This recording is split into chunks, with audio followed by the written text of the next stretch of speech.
You stayed well preserved.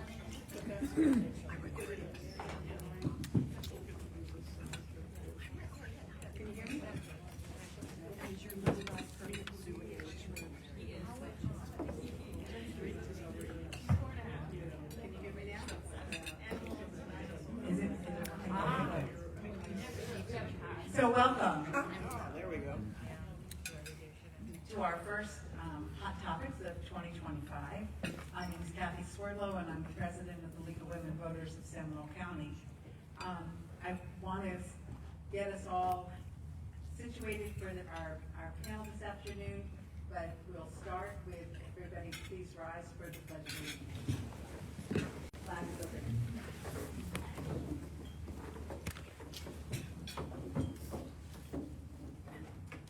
Pledge allegiance to the flag of the United States of America and to the republic for which it stands, one nation, under God, indivisible, with liberty and justice for all. Thank you. So, do we have any electeds in the room? I know there's one. Oh, if you're new? Elected. No, an elected. Letters, oh, yeah. Yes. Stand up and say your name, please. Robin Dellinger, school board member. Yay. Robin Dellinger. And do we have anybody who's here with us for the first time? Woo. Go ahead and introduce yourself. All right. Hi, my name is Teresa Barton. Leslie is the reason why I'm here. We met at a senior event, networking event, and I'm here, happy to be here. The subject is particularly near and dear to my heart. I work as both a court-appointed guardian for 30 years and then a care manager and family advisor, and Medicaid is a 50% of my job situation every single day. Wonderful. David. My name is Damien Frey, fresh from New York. I currently own a mortgage company now. However, in a previous life in New York, I ran operations for the largest Medicaid insurer in New York City. So, and also developed the Obamacare platform for New York City as well. So, excited to be here, and I wanted to see what we've got in Seminole. Well, welcome. Thank you. Good morning or good afternoon. My name is Ashley Baker, and I am here to support my colleague, Aaliyah. We both work at True House, so this is a topic that we talk about every day. Looking forward to it. Wonderful, thank you. So, our format for today is we have our panelists up here. I'm going to introduce each of them, and then we're going to talk through some discussion. I hope you had a chance over the time that you were eating to catch some of the slides on the revolving PowerPoint. They have upcoming events, and they also have some information that's pertinent to today's topic. But I do want to point out, before we get started, for the league event on Sunday that is developing our priorities for the next fiscal year, that is going to be at the Seminole County Central Branch Library on Oxford Road in Castleberry. And then we have two tabling events this week. One at the overdose awareness event, which is at Reeder Park in Longwood from 6 to 8 on January 30th. And the other one is with the Delta something sorority. They're having a wellness and fun day out at Winter Springs High School, and that's from 9 to 12 on Saturday. So if you're interested in either of those, Deanna is the Winter Springs coordinator, and Leslie is the Longwood Reeder Park. Yes. Awesome. Kat. Yes, I'm Kat Lisa. I'm not brand new, but I'm pretty new. I'm part of the voter registration team. And my previous experience has been working as a translator with Marianne Coffee and bringing Spanish speakers to events that might cater to other Hispanic community members. We have an event, it's Hispanic Heritage Night at the Central Zoo. It's been promoted in the past, but it's been canceled due to hurricanes and other weather. And as it looks now, it might also it's a little scary. So if you're at all interested, catch me before you leave, I'll get your information, and then I'm gonna consult Marianne today to see what we're gonna do tomorrow. But thank you. Oh, it's supposed to be tomorrow. Yeah. Yeah. Still cool. All right, so up in front here, we have some just wonderful, wonderful people to share their expertise with us. Starting first with Donna Walsh, who many of you know from her years at the health department, but she's now president and CEO of Shepherd's Hope. She's held that position since June of 2023. She's a proven leader, community liaison, and a huge networker, as we were talking about before we got started, recognized for her expertise in the field of public health and community service, participating in multiple boards and committees, and her bio goes on and on, but I'm going to just leave it at that, and if there's anything I missed, she'll fill in. Next to her is Aaliyah Roberts. She's a public health professional with significant experience in community engagement, government relations, and health policy. A graduate of the University of Florida, go Gators, with a BS in health education, and George Washington University Milken Institute School for Public Health with a master's degree in public health. She holds the position currently as Director of Government and Community Engagement for True Health. Utilizing effective engagement strategies, Aaliyah oversees the organization's advocacy initiatives and strategic partnerships in order to enhance public health and realize True Health's vision of healthy communities through life-changing care. Sitting next to her is Chantel Reed, who is a case manager with the Seminole County Community Health and a proud alumna of the University of Central Florida. With over 8 years of experience in psychology and healthcare, Chantel is a driving force behind the organization's Healthy Lifestyles program. In her role, she champions the organization's mission by developing high-quality care to vulnerable populations and contributing to the execution of the Community Health Improvement Plan. And next to her is Kelly Welch, with more than 20 years' experience in the social services field, working with children and families in a variety of settings to include public health, child welfare, case management, training, and quality improvement.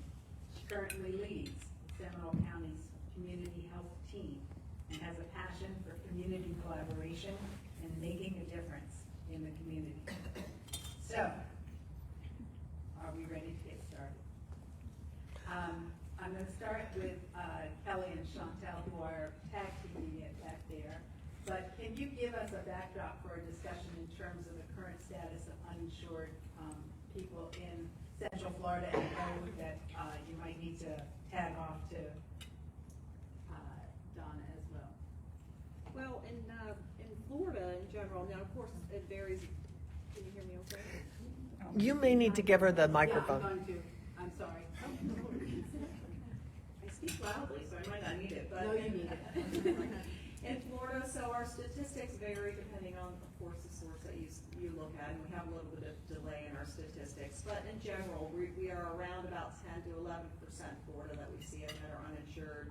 In Seminole County specifically, for children, according to our Florida health charts, it's about 5% of our children here in Seminole County are uninsured, 5.3% in this 2023, which is a lower percentage than the state as a whole. And then for our uninsured women specifically, we're around 12%, which is in Seminole County, which again is a little bit lower than our statewide statistic of about 15%.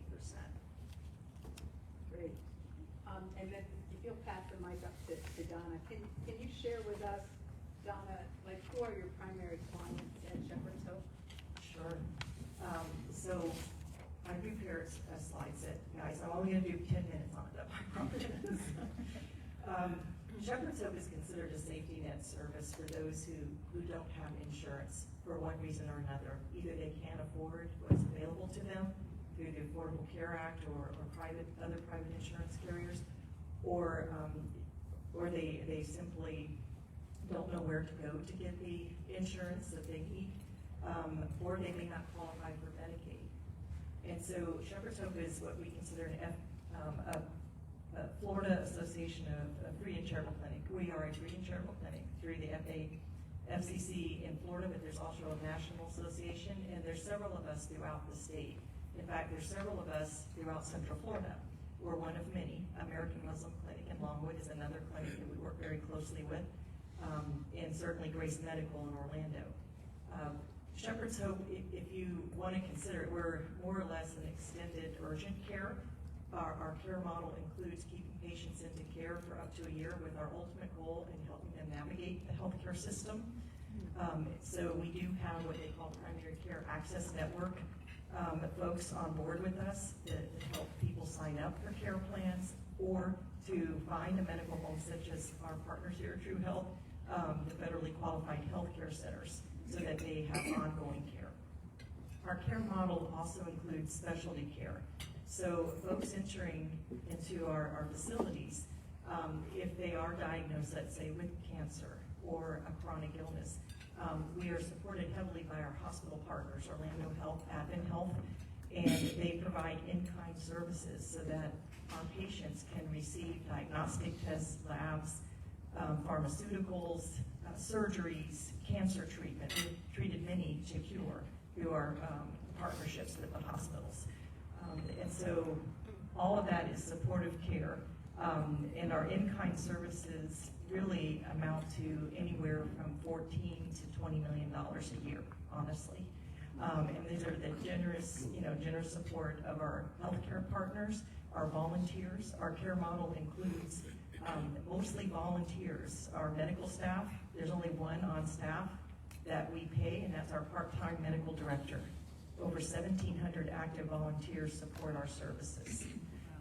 We have 4 locations throughout Central Florida. The one location here in Seminole is in the Sharing Center complex. We lease that space so that we are there to provide social services as well as medical services to those who visit the center. And then we have 3 locations in Orange. One downtown, Orange County Medical Clinic, next to the health department, that we are provided that space after hours from 5 to 8 p.m. to serve those without insurance. East Side, which is near Althea Trail and 50, at the health department there after hours.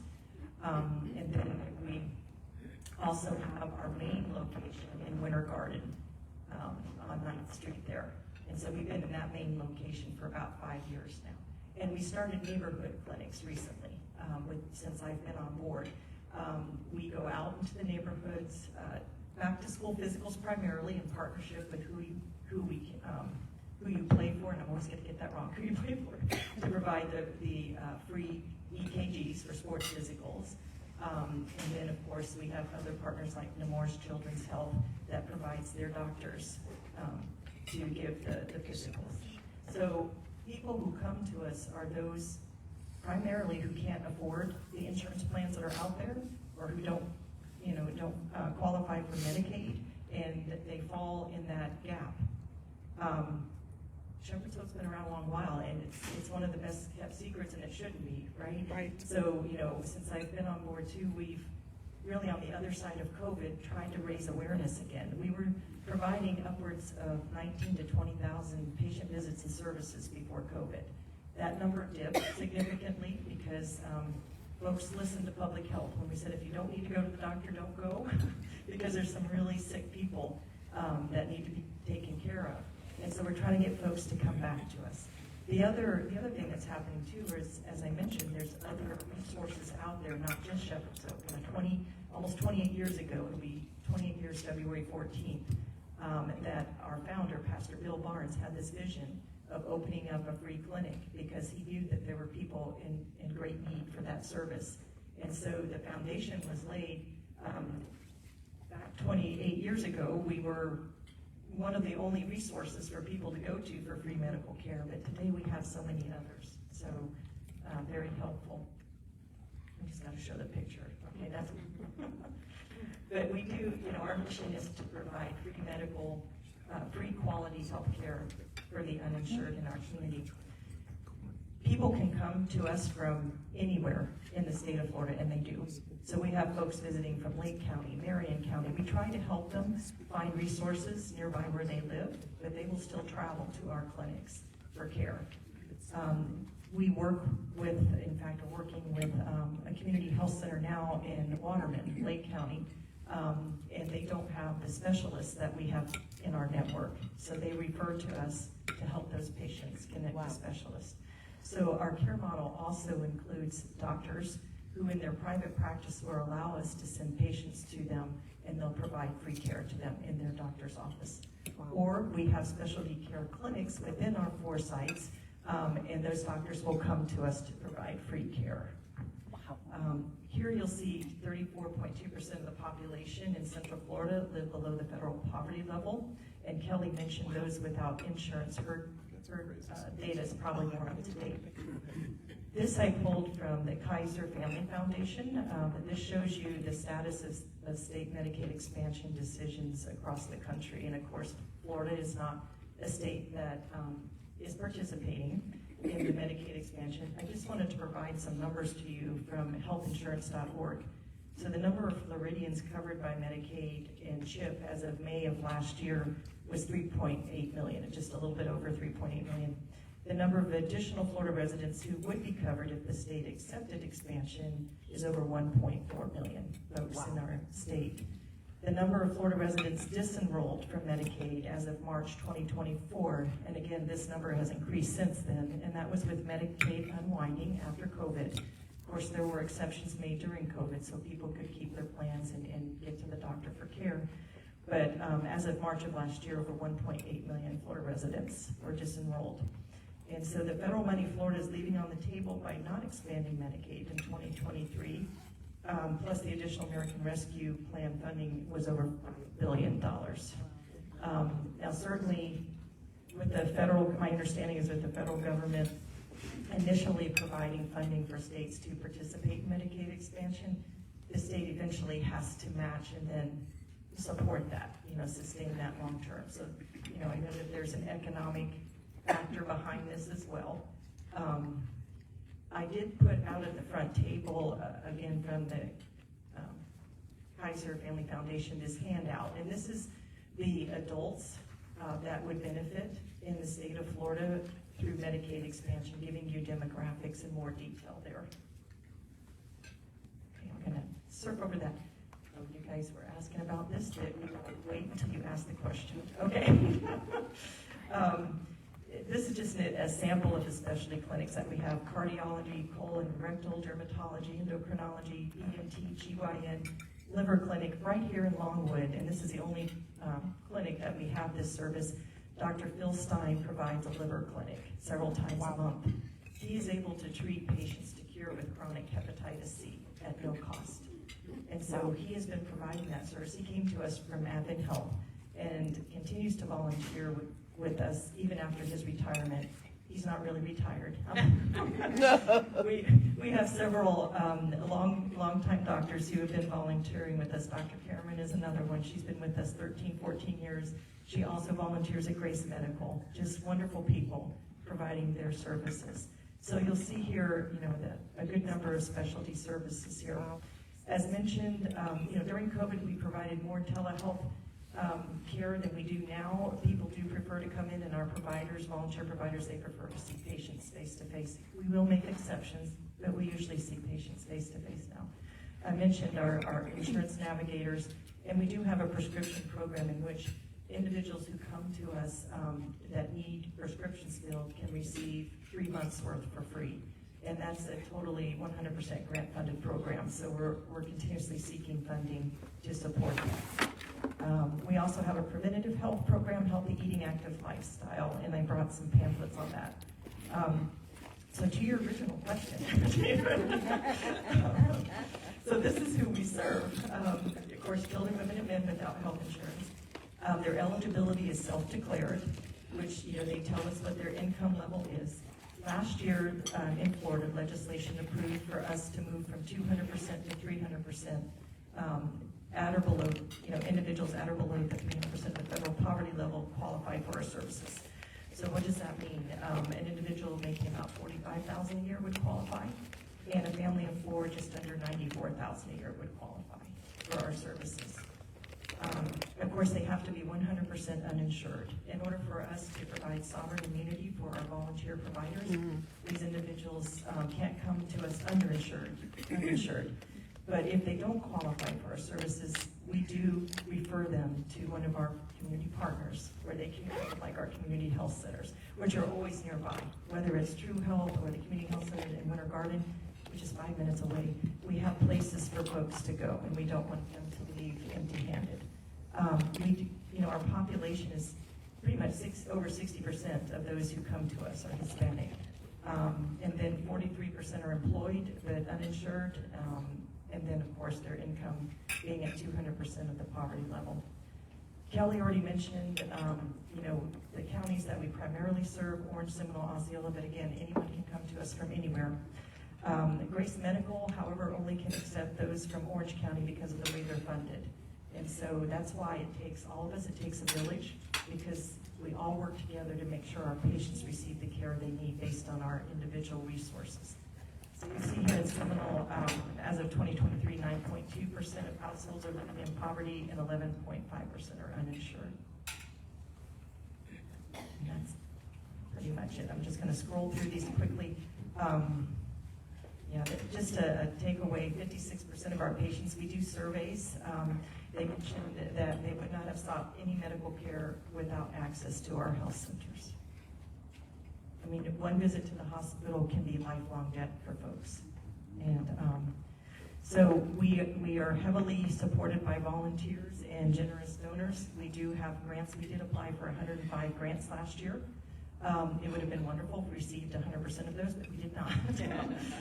Our success rate is about half, about 50%, so we're very grateful for that. We have a fantastic grant writer. So I think I kind of mentioned those quickly. Here is our care model. We do receive referrals directly from hospital emergency departments as well, because we have a case management team that manages those referrals in and makes sure those patients enter into our care. And if they need specialty care, that same case management team makes sure that the patient gets their appointments to the specialist, as well as follows up with us for their follow-up care. We do take walk-ins. So basically, the majority of our clinics are based on walk-ins. When Shepherd's Hope first opened many, many years ago, there were lines of people around the building. And again, because we have other places for folks to go, we don't see those lines anymore, but we're hopeful to raise awareness, and you all can be ambassadors for that too, is raise awareness about our services so people know that we're there for them. And I think I've pretty much talked about those. This again, just a list of specialty care. We have a physical therapist that comes into our Winter Garden office weekly and provides free PT for patients too. And those are our locations. So I'm going to stop there. I hope that was 10 minutes or less. Thank you. So Aaliyah, Donna mentioned you several times, but I think that many of us in the room don't know what True Health is and who's the population user. Thank you. For anyone not familiar with True Health, we are a federally qualified health center with 10 locations across Orange, Seminole, and now Volusia counties.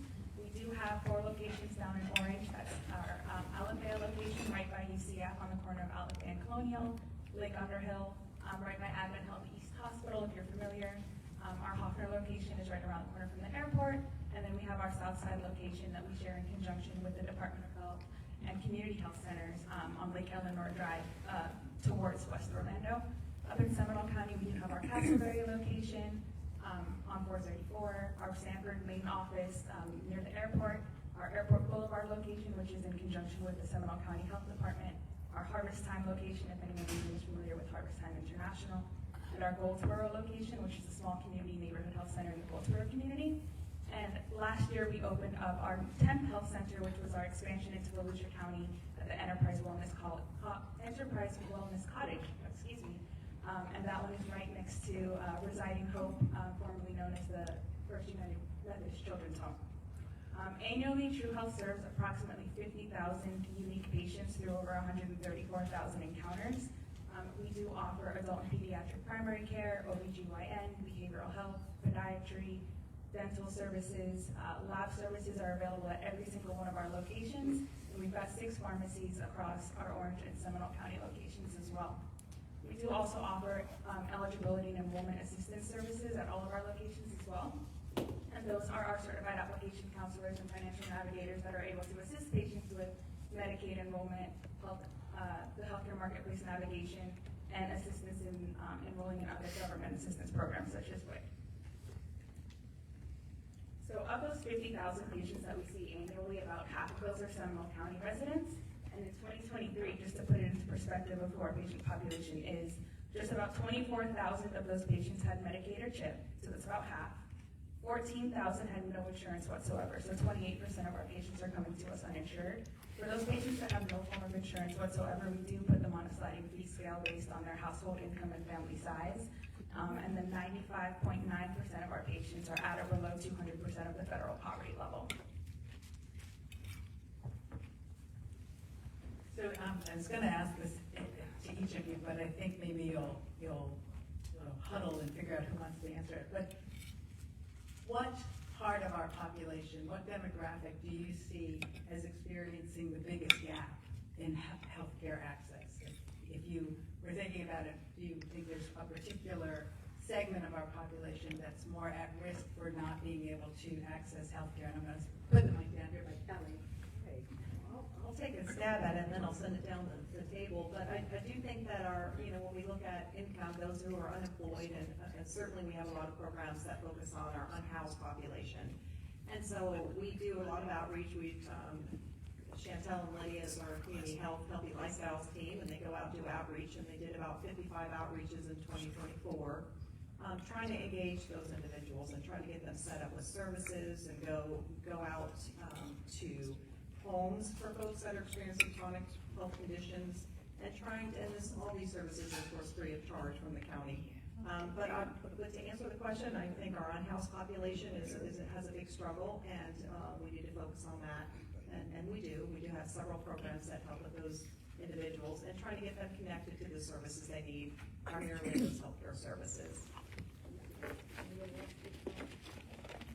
can add on to that. So on top of the unhoused populations, there's also gaps within the populations that we see when we do home visits. So there are people that have low health literacy and don't have access to transportation. Obviously that have financial struggles, so they can't pay for their cookies, and obviously they don't have Medicaid or any form of insurance as well. I would also add that even among folks who do have Medicaid coverage, many of them have difficulty finding care that is willing to accept Medicaid. So obviously True Health is an option for them, but to add on to those, also the folks who are in that Medicaid gap. So they're childless, but they don't have some other form of private health insurance. Maybe they don't have a full-time job that's willing to provide health insurance. So they might have some income, but we all know the healthcare world is quite expensive quite quickly. So if you are on a part-time income, maybe you have 2 or 3 part-time jobs, but the thought of accessing the hospital or even a primary care provider is just daunting. So those are a lot of folks who face barriers to seeking out health care, but that's a gap that we are trying to fill. You guys covered everything pretty much. The one thing I would comment is the majority of folks that we see at our centers are adults, honestly, because there are alternatives, Medicaid coverage in particular for children. So the adults who don't qualify for Medicaid, who really can't afford any of the plans, that we see a good many of them come through our centers. So switching now to a specific population, I think many of us in the room have a real interest in women's health care and the health care of our children.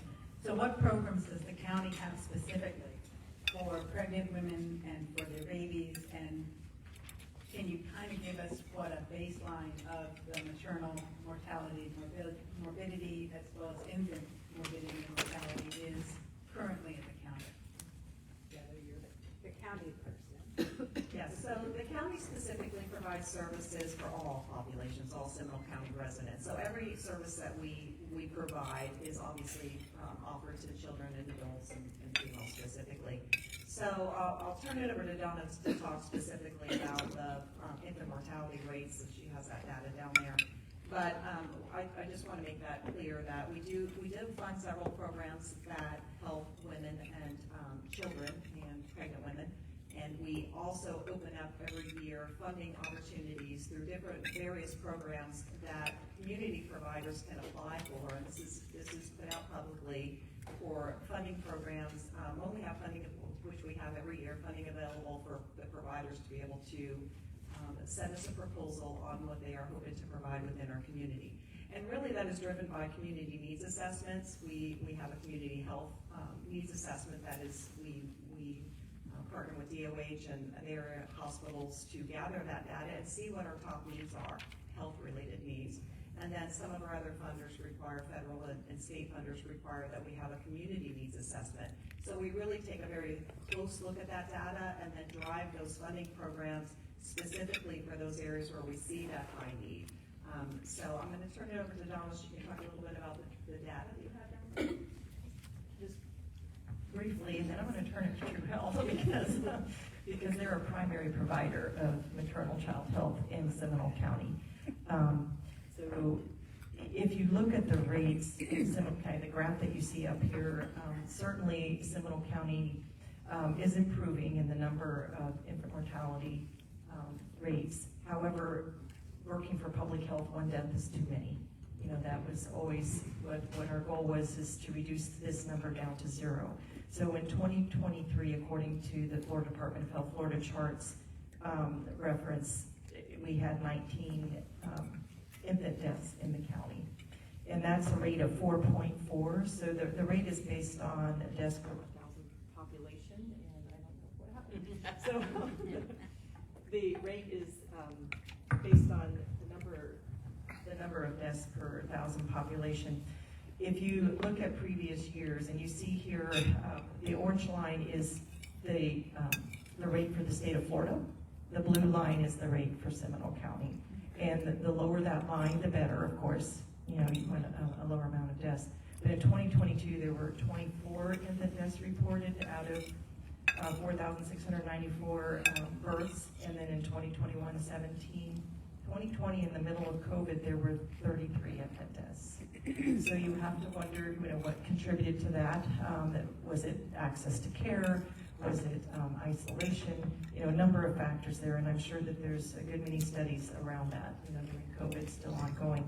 2019, 32 deaths. In 2018, 21 deaths. So again, you know, a good number of resources available. The Healthy Start Coalition is one of those resources, and they work closely with True Health as well. And certainly you can speak to a new partnership there too, in helping to prevent these deaths in the future and making sure that women are aware of the resources available to them for primarily first trimester care. If we can get folks into care that first trimester, a great number of things can happen to prevent infant deaths when the baby is born. You also have to look at living conditions as well. I know that there's certainly groups that meet the child death, group that I was a part of at Public Health, and you know, some of the deaths occurring because of living conditions and not having cribs and proper sleeping conditions for babies. So very sad, but there's a good number of resources available out there. So I'm going to turn over to True Health. As Donna mentioned, True Health is one of the OBGYN resources that's available here in Seminole County and Central Florida overall. We do offer OBGYN services at 3 of our locations, and 2 of those are here in Seminole County. So that's our Stanford and our Castleberry locations. Something that's really special about our OBGYN providers is that we'll accept patients a little bit further along in their pregnancy than traditional provider groups do. So usually the cutoff for that is around 28 weeks. We will take a patient up to 32 weeks, and we can even make some exceptions for that. If by some chance that patient is past 32 weeks and we're not able to take them on as a patient, we have special providers that we will, hand those patients to ensure that they do have an OBGYN provider. All of our providers do deliver the patients as well, so the patient will receive their prenatal care at one of our clinics, but our providers are available to deliver at Advent Health. We don't restrict our patients if they are dead set on delivering somewhere else, then of course they're allowed to deliver wherever they so choose. But we are also, I want to talk about one of the programs that we do to support our OBGYN patients, and that's through the Florida Department of Health. in June of 2023, we were the recipient of the FDOH's Reducing Severe Maternal Morbidity via Telehealth program. So that grant funded a perinatal care coordinator to join our team, and basically what she does is she's an extra layer of care for our moms who are experiencing higher risk factors. So that could be gestational diabetes, obesity, high blood pressure. What she'll do is she'll do an assessment of those patients based on a referral from one of our OB providers, and she will then issue them a remote patient monitoring device depending on what their needs are. So that could be a blood pressure cuff for that patient to take home, a scale, glucose monitors, and she'll just stay in contact with that patient a little bit more often than the OB provider would. And what she'll also do is navigate those patients to, like Donna mentioned, Healthy Start. So we have wonderful relationships with the Healthy Start coalitions, both in Seminole and Orange counties. For Orange County, True Health is actually a Healthy Start provider now, so we are the ones actually delivering that service. But what we're looking to do is really make sure that we're on top of that patient's care from the prenatal period through 1 year postpartum.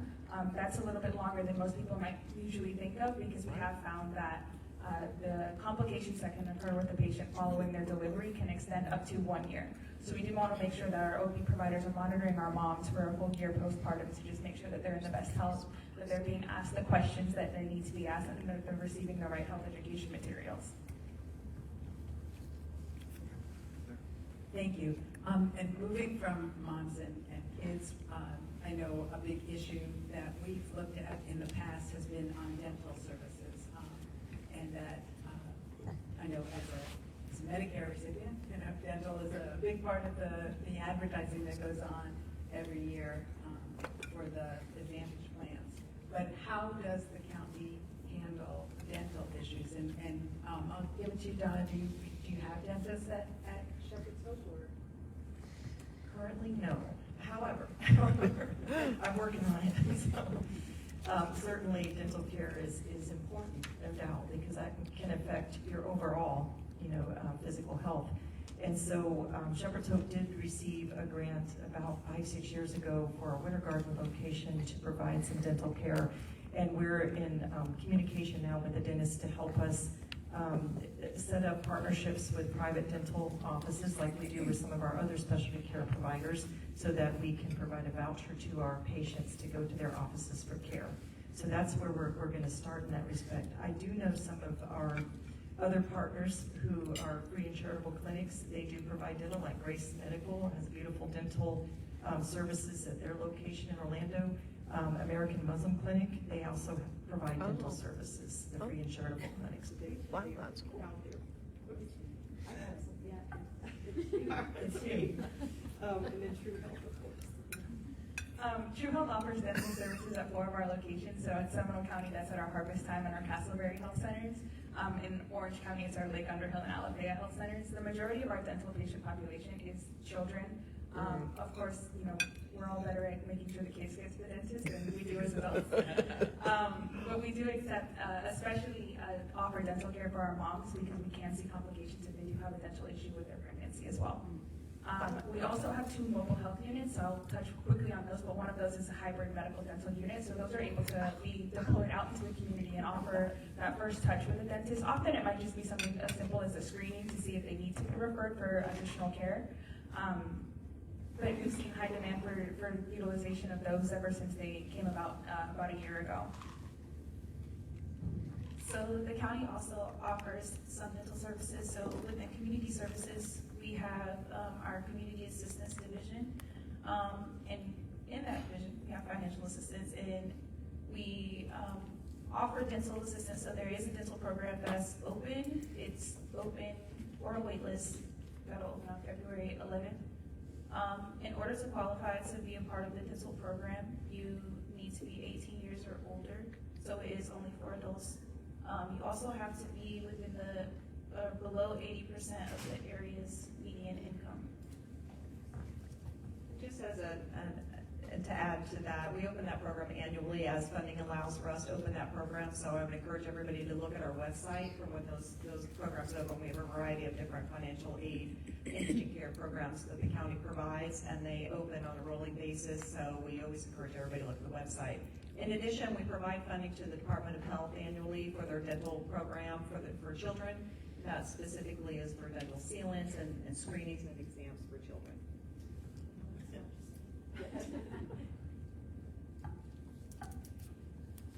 So looking at, I want to look at a different ancillary service, and that's vision and hearing. And particularly, I wonder how you coordinate, because those two, if there's deficits in those two areas for children, they have consequences for them being able to learn well in school. So how do you offer those services, and then how do you coordinate with the school district as well? As part of our back-to-school screenings that we participate in every year, hearing is part of the screening as well as vision. And then, of course, if there's any child that needs additional care, if there's any child that needs a referral to a specialist, we do that through our care model and make sure that there's follow-up with those children to our specialists. I just pulled up our specialty care again. Pediatrics is on here, but again, you know, if we do see children and they are screened and need additional care, at least through our free and charitable clinic, we refer to specialists at no cost. True Health also provides vision and hearing screenings at all Welch child visits, and we do back to school physicals. We'll do physicals anytime for kids, but obviously during the back to school season, it's a little bit heightened. If we do need to make a referral for a specialty service, we do have a robust internal referral team that'll work with patients based on what's available to them through their insurance network, or if they're uninsured for any reason. We do our best to identify partners that are able to offer either a similar sliding fee scale to what we offer our patients, or can provide some sort of charity care for our patients. It's not related to vision or hearing, but one example of that I like to mention is we have a partner provider who does colonoscopies, and we'll refer our insured patients to him, but because we have that referral relationship, he gives us 2 complimentary colonoscopies per month that we're able to utilize for our patients who don't have any form of insurance and would therefore not seek out that service. And I'll just add to that, all the great services and programs, but we also provide funding to the Health Council of East Central Florida. And for Seminole County specifically, there's a program called HealthLink, and that provides funding for a variety of different medical services, which would include vision, dental, anything the person needs, and prescription medications as well. So that they are screened through the Health Council and staff that they have there, and then they are able to provide, we've paid for procedures and smaller procedures, lots of medication every month, and so that's just another added program that the county funds. As we've talked about so many of these different services, I wondered what impact, we talked about the impact for the unhoused population, but what impact transportation issues have on people's ability to get health care, and recognizing that the transportation system in Seminole County is almost an oxymoron, but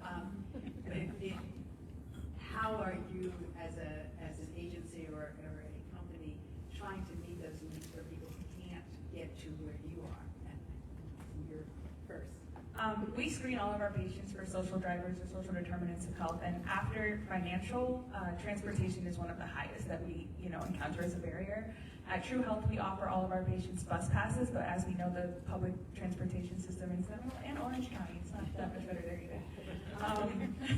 It's not all that efficient. We don't want to be asking our patients to get off at a bus stop 1.5 miles down the road and then walk here.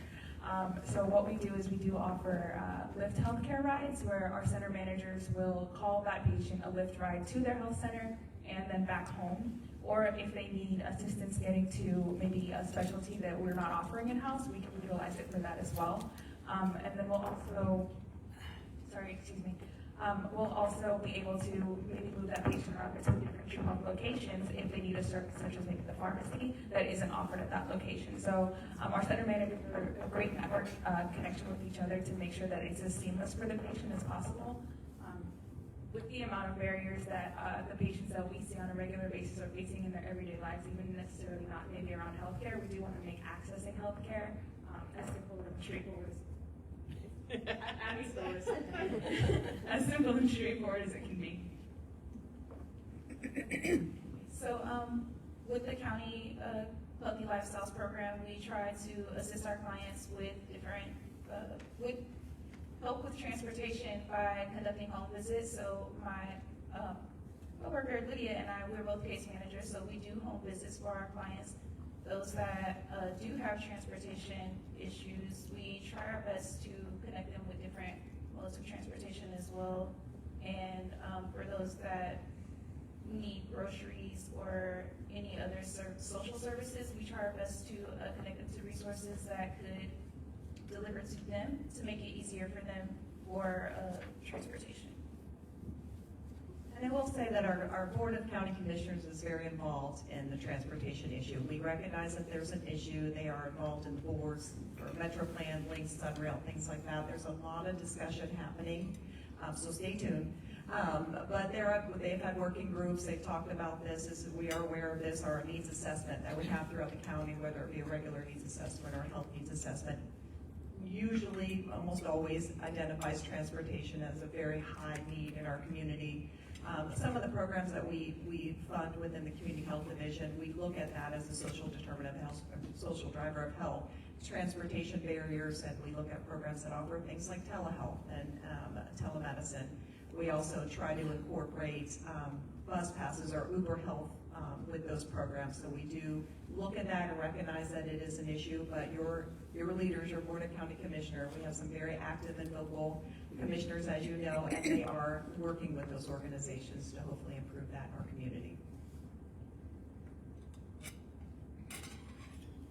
I'll just add real quick, our hospital partners too, I do know that they, my understanding is they participate in the Lyft and Uber as well for some patients who need that assist. I know leaving their emergency departments or even their hospitalizations. So I think our hospital partners, healthcare in general, realizes transportation is a barrier to care.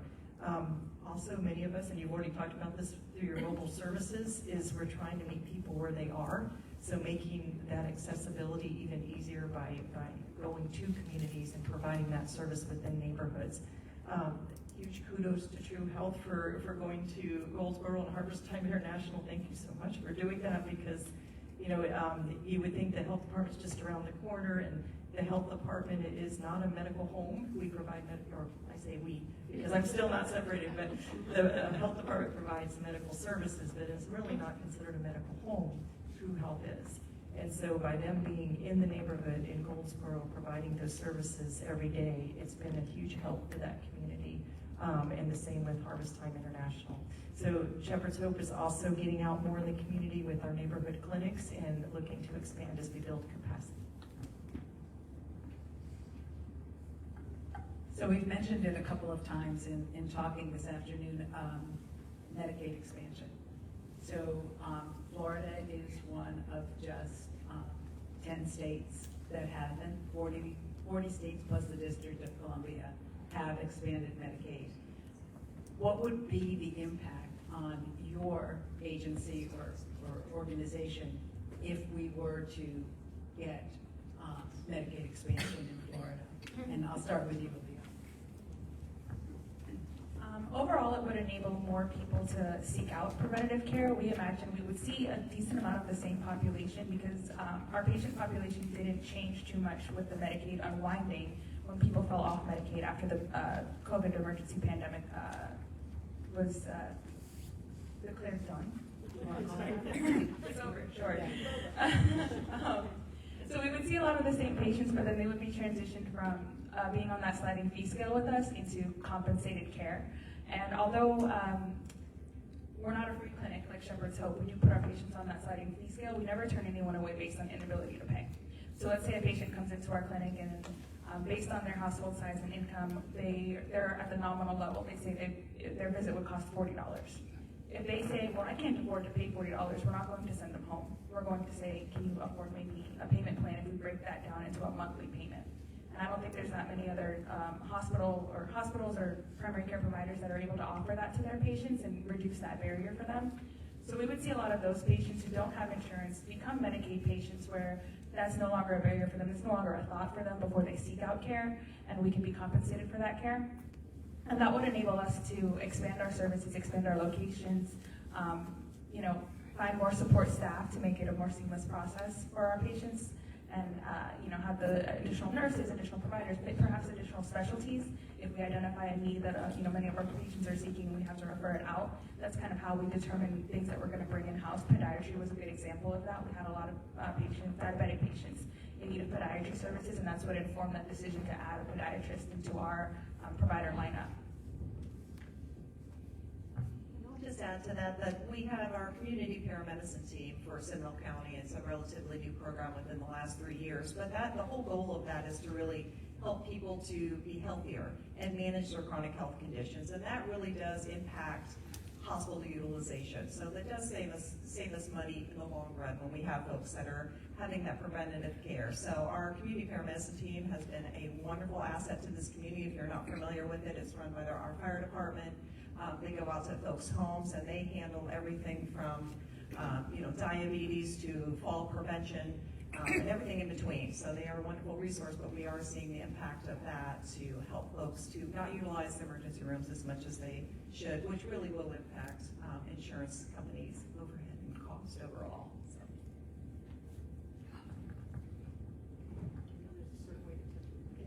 All the things. Our founder, Pastor Will Barnes, his vision was to someday not have to have free and charitable clinics. So with Medicaid expansion, it would be a beautiful thing if people didn't need to come to free and charitable clinics.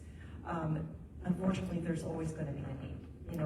I can't envision or imagine a day that people won't need that safety net service just to help them along until they can connect with other services. So, Medicaid expansion certainly will help people on all levels.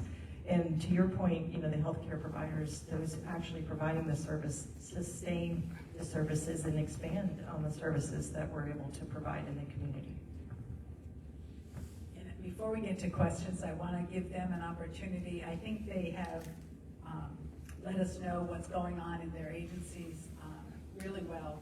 But in just a few words, what would you ask of us? How can we best help you do the wonderful work that you're doing? So we'll start with Donna, and just a few words. I think the microphone's going to cut me off. So anyway, just very simply, as I mentioned before, if you can extend our ambassadorship, if you could just get the word out to the community members that I told them that we got shirts with Shepherd's Hope on them when I first came to Shepherd's Hope, because it's a conversation piece, right? Wherever you go in your personal, professional lives, people ask, what is that? And I have met so many who needed our services who didn't simply know that we existed. So if you could extend that word in the community and make sure people do know where they can go for care, and certainly any support, because I work for a nonprofit. We're always grateful for any support to continue our services. So thank you. I'll echo Donna's sentiments. Being an ambassador of True Health and being equipped with the knowledge, maybe you don't need our services, but I'm certain that you know someone or will come across someone who does. But what I also want to mention is for those who do have insurance, seeking care at federally qualified health centers, and it's still convenient for you to have everything in one place. Your provider, maybe your referral specialist, certainly your labs. When people choose to utilize True Health, who do have insurance, and we're able to profit off of that care, that funds the care that we're not able to be compensated for. So I encourage you all to make a visit at True Health. We're probably in your network. Or spread the word. And like Donna said, we are a nonprofit organization, mytruehealth.org/donate. It never hurts. And I'll also echo Donna and Aaliyah, just spreading the word about our program. So we're a community healthy lifestyles program. We provide case management to our clients, or to Seminole County residents 18 years and older. We meet people that don't know anything about our program, and never even imagined that Seminole County would have something like this. And I think it's very beneficial. I think a lot of people think it's very beneficial. So if you can, spread the word. Also, spread the word about different community resources as well. There's also always a need for it. And I'll add to that is that we have some folks, folks that join some of our committees and task forces. There's always work to be done. So any of you that are interested in any task forces or committees, Leslie knows about a couple of them, Kathy as well. But just reach out to us because we want to hear your voice. I know that we send out a lot of surveys, and that's from all of the organizations, but it's really important, and we know about survey fatigue and that you guys have answered lots of surveys, but we need the voice of the community. So please not only answer those, but share those with everybody you know. Put it on your Facebook and all your social media, and then share it out with your distribution list, because we can't make change unless we hear the voice from the community. So when you have those and receive those surveys, please answer them, respond to them, and share them. Also, if you have events like this, or you know of events like this, we're happy to table at those events and share that information with the community, because the more we get the word out, the more folks that we can help. And so we need your help to do that, so thank you. I thought Donna wants the last word. I have this slide up for a reason.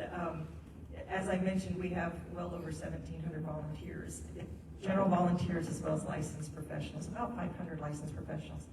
We are fortunate to have affiliation agreements with our colleges of nursing and medicine, UCF being one of the primaries, FSU, UF. So if you would like to volunteer even at any one of our, we have folks who volunteer once a year, once a month. You know, if you are interested in doing that, we've extended visits. Certainly would love to provide a tour and a visit at our Longwood facility and sit down and talk with you, but please let me know if you are interested. On our website, there's information on how to volunteer. Wonderful. And I don't think we have time for questions, but I'm sure they're not rushing right out. So maybe if you have a question, you can come up later. But there are on the table, surveys, a short survey about the program and also about our future programs. So if you take a few minutes and fill those out, then Leslie will come around and pick them up. Won't you? Yes. So thank you so much, ladies. It has been very informative. Wait, Sally. I just wanted to mention that we did bring Narcan. If anybody doesn't have Narcan in your home, you should. You don't probably live with a pyromaniac, but you probably have a fire extinguisher. So if you don't have Narcan, we're up here. We do need you to sign up a paper.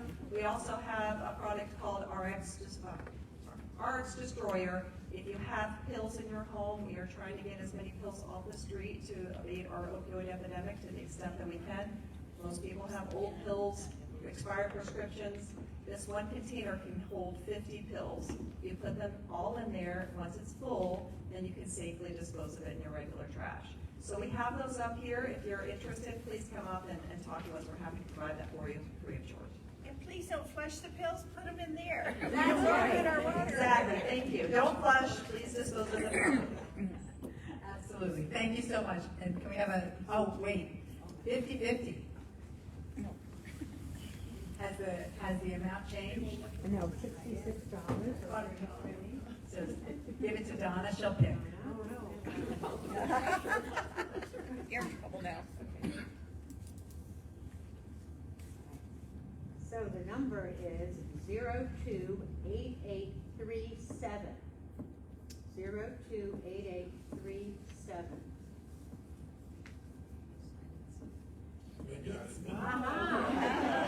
Canadian, very good. Thank you, ladies, so much. Kathy, could I make an announcement? Oh, yep. So, there's a new committee that has just started.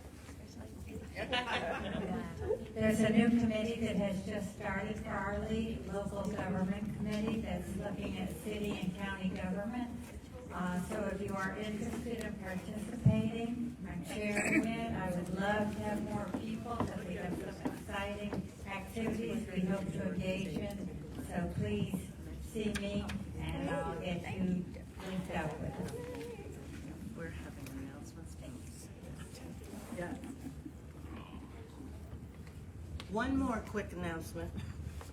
This February 4th, there will be maybe thousands of people on a Zoom call and other people in Washington, D.C. talking about how we can help folks like you. You guys are amazing. I'm just so impressed. To deal with things like food stamp not being cut, WIC not being cut, child tax credit expanding. So we advocate for over 50 years. We write letters. We see our congresspeople. and we're nonpartisan. Bread for the World is the organization, so take this, you can get online this way and get on the Zoom call. Yes. And one more thing, but I also want to just thank Damien who donated the 50/50 back to us. So thank you very much, Damien. I'm sorry, I just wanted to mention that if you're not paying attention, and we generally do, there's a special session perhaps coming up from the governor on Monday. And one of the things that he really wants to see happen is changing the rules on petition gathering, and it has the greatest impact on what we're talking about today, the Medicaid expansion. So if he got his way, we would have to either go to the supervisor of elections to fill out a petition, do it almost like a vote by mail, from what I understand, and you would no longer be able to, as a group, use a third-party number to gather petitions, which basically would kill citizens' initiative. So I just want everybody to pay attention to that. And there is a petition for Medicaid on your packet there. Yeah. Yes. Thank you, Marilyn. All right, thank you. Thank you very much. We're done.